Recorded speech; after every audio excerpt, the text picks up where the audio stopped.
She was woken by the snow, soft, icy caresses on her skin, tingling and not unpleasant, calling her from the darkness.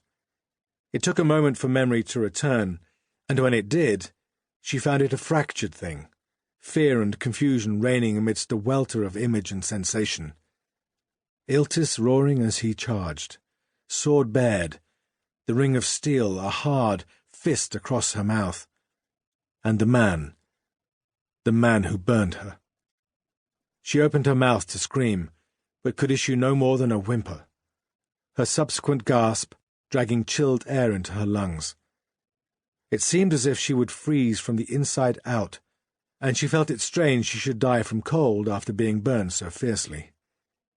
Iltis! The name was a sudden shout in her mind. Iltis is wounded, perhaps dead. She willed herself to move, to get up, call for a healer with all the power her queen's voice could muster. Instead, she barely managed to groan and flutter her hands a little as the snow continued its frosty caress. Rage burned in her, banishing the chill from her lungs. I need to move. I will not die in the snow like a forgotten dog. Drawing jagged air into her lungs again, she screamed, putting every ounce of strength and rage into the sound.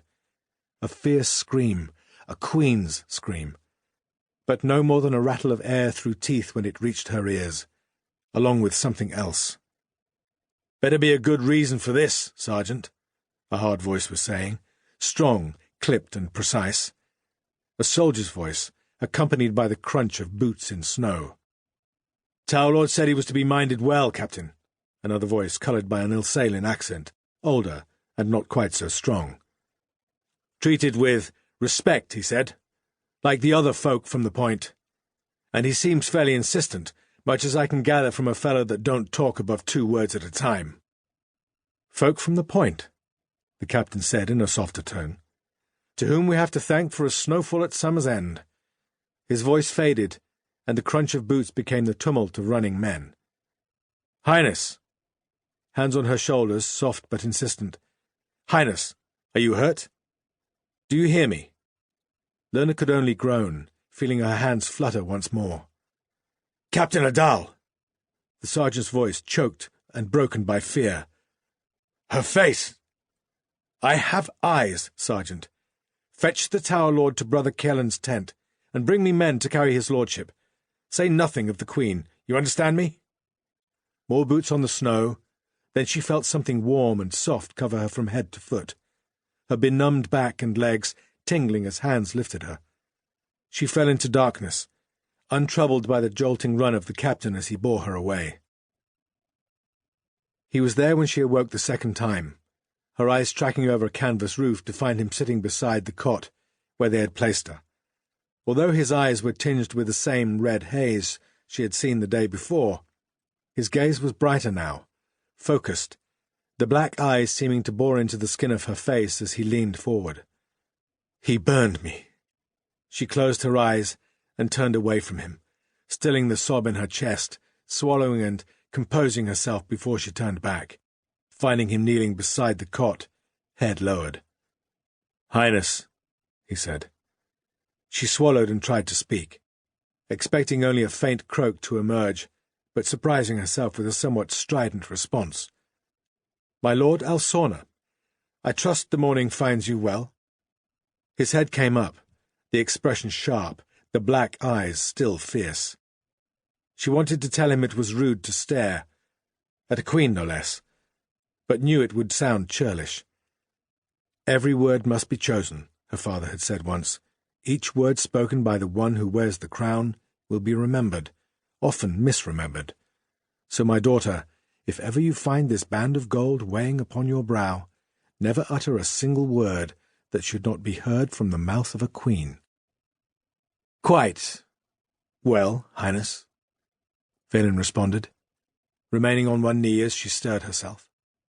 To her surprise, she found she could move easily. Someone had removed the dress and cloak she wore the night before, replacing the finery with a simple cotton shift that covered her from neck to ankle, the fabric pleasing on her skin as she sat and swung her legs off the cot to sit up. "Please rise," she told Vaelin. I find ceremony tedious at the best of times, and of scant use when we're alone." He stood, eyes never leaving her face. There was a hesitancy to his movements, a slight tremble to his hands as he reached for his chair, pulling it closer to sit opposite her, his face no more than an arm's length away, the closest they had been since that day at the Summertide Fair. "Lord Iltis?" she asked. "Wounded but alive," he said. "Also frostbitten in the small finger of his left hand. Brother Kellan was obliged to take it off. He barely seemed to notice, and it was quite the struggle to stop him charging forth to look for you. I was fortunate in the friends fate contrived to place in my path." She paused, drawing breath and courage for what she had to say next. "We had little chance to talk yesterday. I know you must have many questions." "One in particular. There are many wild tales abroad regarding your injuries. They say it happened when Malcius died." "Malcius was murdered by Brother Frentis of the Sixth Order. I killed him for it." She saw the shock hit home, as if she had slashed him with an ice-cold blade.